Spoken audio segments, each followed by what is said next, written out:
Coming up, Donald Trump will be fired up after hearing this. Mexico now trying to tell the U.S. how to handle illegals, what it warns will happen if the U.S. denies birth certificates to children of illegals born here in the U.S.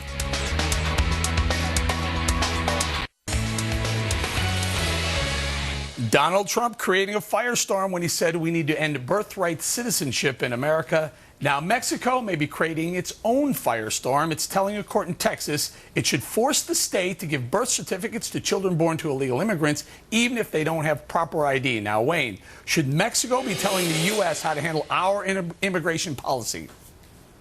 Of course not. The problem is we don't have an immigration policy corrected right now. And we're talking about always having a comprehensive immigration policy. We've got to get to that sooner or later. And Mexico has no business telling us what to do. One, I couldn't believe it when Mexico submitted that letter in support of Texas requiring they said, you need to give illegals babies birth certificates.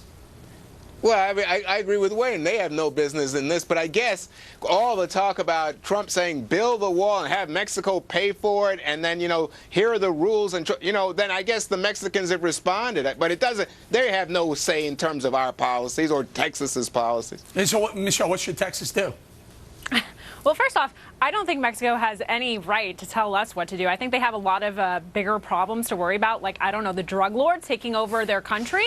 But what we should do is really talk about this issue, because 350,000 children are born every year to an undocumented woman.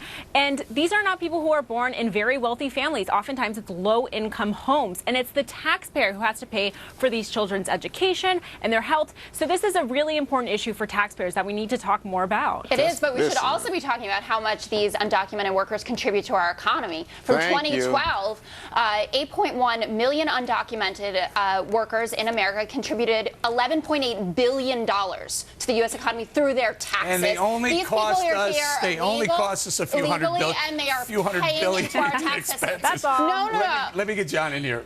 John. Well, Eric, you just said it. They cost us because of this massive entitlement state. I mean, to Jessica's point, immigrants, illegal or not, are good. They rent houses, they buy groceries, they go to movies, they participate in the economy. Once again, I just think it's a red herring for the entitlement state. If you hate the fact the immigrants cost us in terms of entitlements, get rid of the entitlements. But the immigrants are a value to our country. They should stay. And we can all move on. Or make them citizens, and then they can pay taxes. We're going to have to they leave it already right are there. paying taxes. No, they're not paying federal taxes. Already are. As the nation mourns, some are actually playing politics and race baiting in the wake of this week's tragedy in Virginia.